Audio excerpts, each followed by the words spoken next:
L'édito politique sur Europe 1 avec Le Figaro. Bonjour Vincent Trémollet de Villers. Bonjour Dimitri, bonjour Anissa, bonjour à tous. Vincent. Vincent, Michel Barnier a enfin présenté son budget. Il parle d'un effort juste et équilibré, tandis que Manuel Bompard de la France Insoumise, lui, parle d'une cure d'austérité. Qui a raison ? Eh bien, c'est Valérie Pécresse. La présidente de la région Île-de-France parle à juste titre d'un budget de colmatage d'un bateau qui est en train de couler. Le Premier ministre a colmaté, il a ajusté ses ambitions économiques à son ambition politique, c'est-à-dire tenir un an. Il veut reporter à une date ultérieure la crise financière et la crise de régime, ce qui est légitime, mais ces quelques mois de sursis coûtent encore des milliards aux Français qui vont payer plus qu'on ne le dit.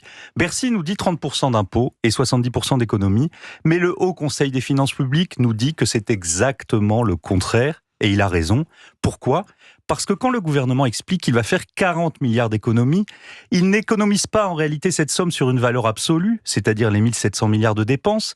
Il l'économise sur ce que serait la hausse des dépenses si l'État ne prenait aucune décision pour les freiner. C'est donc une économie virtuelle sur une hausse virtuelle.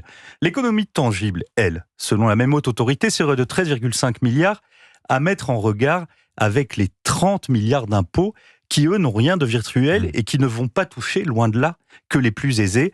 Pour filer l'image batelière de Madame Pécresse, ce budget 2025, c'est augmenter les impôts à tous les étages du Titanic. Mais Vincent, Michel Barnier pouvait-il faire autrement ? Si ce n'est pas le cas, s'il n'y a pas d'alternative, alors inutile de nommer un Premier ministre. Une intelligence artificielle générative fera l'affaire. Alors oui, Michel Barnier a eu très peu de temps, c'est vrai qu'il n'est pas élu, ses contraintes sont épouvantables, Emmanuel Macron a cramé la caisse, on sait tout ça. Mais on peut quand même dire que le Premier ministre a tout fait à l'envers. Franchement, était-il obligé de commencer par annoncer de nouveaux impôts ? Il aurait été plus judicieux d'invoquer d'abord la gravité de la situation, de présenter un plan d'économie douloureux mais nécessaire, avant de se résigner à y ajouter quelques impôts. Mais non, c'est la justice fiscale qu'il a invoquée le premier, et les économies sont venues après. Et dans ce domaine, le Premier ministre est resté flou jusqu'au bout, flou ou dérisoire. On apprend par exemple que le nombre de fonctionnaires devrait baisser de 2000 sur plus de 5 millions, ça fait une baisse de 0,04%, qui n'aura évidemment pas lieu.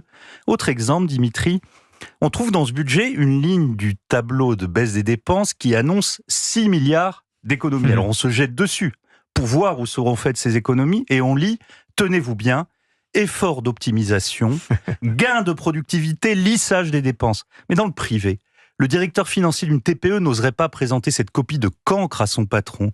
Mais dans le public, c'est fantastique. La dépense baisse même quand elle monte et l'on croit que décréter le lissage des dépenses suffit à lisser les dépenses.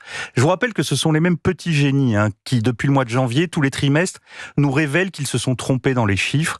Alors, le consentement à l'impôt n'est pas une chose facile, mais il devient héroïque quand il s'accompagne d'un consentement à l'approximation, à la dissimulation, pour ne pas dire à l'enfumage. Reconnaissez Vincent que dès qu'il demande un effort, Michel Barnier essuie une colère, un refus. Et donc, plutôt que d'exiger des économies, il prélève des impôts. C'est le choix de la facilité et du renoncement. Michel Barnier n'est pas le premier et ce n'est malheureusement pas le dernier.